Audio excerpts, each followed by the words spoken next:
देवी सरस्वती की पूजा की विधि।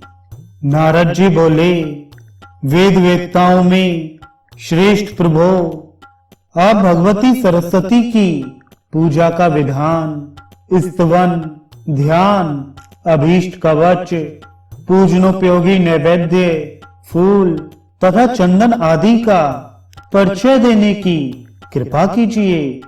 इसे सुनने के लिए मेरे हृदय में बड़ा कौतूहल हो रहा है। भगवान नारायण ने कहा, नारद सुनो, कण्व शाखा में कही हुई पद्धति बतलाता हूं। इसमें जगत माता सरस्वती के पूजन की विधि वर्णित है। माघ शुक्ल पंचमी विद्यारंभ की मुख्य तिथि है। उस दिन पूर्वान काल में ही प्रतिज्ञा करके संयमशील एवं पवित्र हो स्नान और नित्य क्रिया के पश्चात भक्ति पूर्वक कलश स्थापन करे। फिर नैवेद्य आदि से निम्नांकित 6 देवताओं का पूजन करे। पहले गणेश का, फिर सूर्य, अग्नि, विष्णु, शिव और पार्वती का पूजन करने के पश्चात इष्ट देवता सरस्वती का पूजन करना उचित है। फिर ध्यान करके देवी का आवाहन करे। तदनंतर व्रती रहकर षोडशोपचार से भगवती की पूजा करे। सौम्य पूजा के लिए जो जो उपयोगी नैवेद्य वेद में कथित हैं, उन्हें बताता हूं। ताजा मक्खन, दही, दूध, धान का लावा, तिल के लड्डू, सफेद गन्ना और उसका रस, उसे पकाकर बनाया हुआ गुड़, स्वास्थ्य शक्कर या मिश्री, सफेद धान का चावल जो टूटा ना हो, बिना उबाले हुए धान का चिड़वा, सफेद लड्डू, घी और सेंधा नमक डालकर तैयार किए गए व्यंजन के साथ शास्त्रोक्त हविष्यान, जौ अथवा गेहूं के आटे से घृत में तले हुए पदार्थ, पके हुए स्वच्छ केले का पिष्टक, उत्तम अन्न को घृत में पकाकर उससे बना हुआ अमृत के समान मधुर मिष्ठान, नारियल, उसका पानी, कसेरू, मूली, अदरक, पका हुआ केला, बढ़िया बेल, बेर का फल, देश और काल के अनुसार उपलब्ध ऋतु फल तथा अन्य भी पवित्र स्वच्छ वर्ण के फल, ये सब नैवेद्य के सामान हैं। मुनि सुगंधित सफेद पुष्प, सफेद स्वच्छ चंदन तथा नवीन श्वेत वस्त्र और सुंदर शंख देवी सरस्वती को अर्पण करना चाहिए। श्वेत पुष्पों की माला और श्वेत भूषण भी भगवती को चढ़ाए। महाभाग मुनि भगवती सरस्वती का श्रेष्ठ ध्यान परम सुखदायी है तथा भ्रम का उच्छेद करने वाला है। वह ध्यान यह है, सरस्वती का श्री विग्रह शुक्ल वर्ण है। ये परम सुंदरी देवी सदा मुस्कुराती रहती हैं। इनके परिपुष्ट विग्रह के सामने करोड़ों चंद्रमा की प्रभा भी तुच्छ है। ये विशुद्ध चिन्मय वस्त्र पहने हैं। इनके एक हाथ में वीणा है और दूसरे में पुस्तक। सर्वोत्तम रत्नों से बने हुए आभूषण इन्हें सुशोभित कर रहे हैं। ब्रह्मा, विष्णु और शिव प्रभृति प्रधान देवताओं तथा सुरगणों से ये सुपूजित हैं। श्रेष्ठ मुनि, मनु तथा मानव इनके चरणों में मस्तक झुकाते हैं। ऐसी भगवती सरस्वती को मैं भक्ति पूर्वक प्रणाम करता हूँ।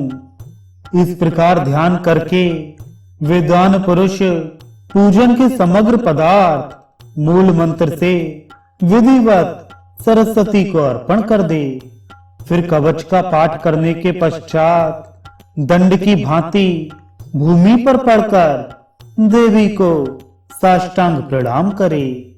मुनि, जो पुरुष भगवती सरस्वती को अपना इष्ट देवी मानते हैं, उनके लिए यह नित्य क्रिया है। बालकों के विद्यारंभ के अवसर पर वर्ष के अंत में माघ शुक्ला पंचमी के दिन सभी को इन सरस्वती देवी की पूजा करनी चाहिए। श्रीं ह्रीं सरस्वते स्वाहा। यह वैदिक अष्टाक्षर मूल मंत्र परम श्रेष्ठ एवं सबके लिए उपयोगी है, अथवा जिनको जिस मंत्र के द्वारा उपदेश प्राप्त हुआ है, उनके लिए वही मूल मंत्र है। सरस्वती इस शब्द के साथ चतुर्थी विभक्ति जोड़कर अंत में स्वाहा शब्द लगा लेना चाहिए। इसके आदि में लक्ष्मी का बीज मंत्र श्रीं और माया बीज ह्रीं लगाए। यह मंत्र साधक के लिए कल्प वृक्ष रूप है। प्राचीन काल में कृपा के समुद्र भगवान नारायण ने वाल्मीकि मुनि को इसी का उपदेश किया था। भारतवर्ष में गंगा के पावन तट पर यह कार्य संपन्न हुआ था। फिर सूर्य ग्रहण के अवसर पर पुष्कर क्षेत्र में भृगु जी ने शुक्र को इसका उपदेश किया था। मरीच नंदन कश्यप ने चंद्र ग्रहण के समय प्रसन्न होकर बृहस्पति को इसे बताया था। बद्री आश्रम में परम प्रसन्न ब्रह्मा ने भृगु को इसका उपदेश दिया था। जरत्कारु मुनि क्षीर सागर के पास विराजमान थे। उन्होंने आस्तिक को यह मंत्र पढ़ाया। बुद्धिमान ऋषि सिंह ने मेरु पर्वत पर विभांडक मुनि से इसकी शिक्षा प्राप्त की थी। शिव ने आनंद में आकर गौतम तथा कणाद मुनि को इसका उपदेश किया था। याज्ञवल्क्य और कात्यायन ने सूर्य की दया से इसे पाया था। महाभाग शेष पाताल में बलि के सभा भवन पर विराजमान थे। वहीं उन्होंने पाणिनि, बुद्धिमान भारद्वाज और शाक्टायन को इसका अभ्यास कराया था। 4 लाख जप करने पर मनुष्य के लिए यह मंत्र सिद्ध हो सकता है। इस मंत्र के सिद्ध हो जाने पर अवश्य ही मनुष्य में बृहस्पति के समान योग्यता प्राप्त हो सकती है। विप्रेंद्र, सरस्वती का कवच विश्व पर विजय प्राप्त कराने वाला है। जगत सृष्टा ब्रह्मा ने गंधमादन पर्वत पर भृगु के आग्रह से इसे उन्हें बताया था।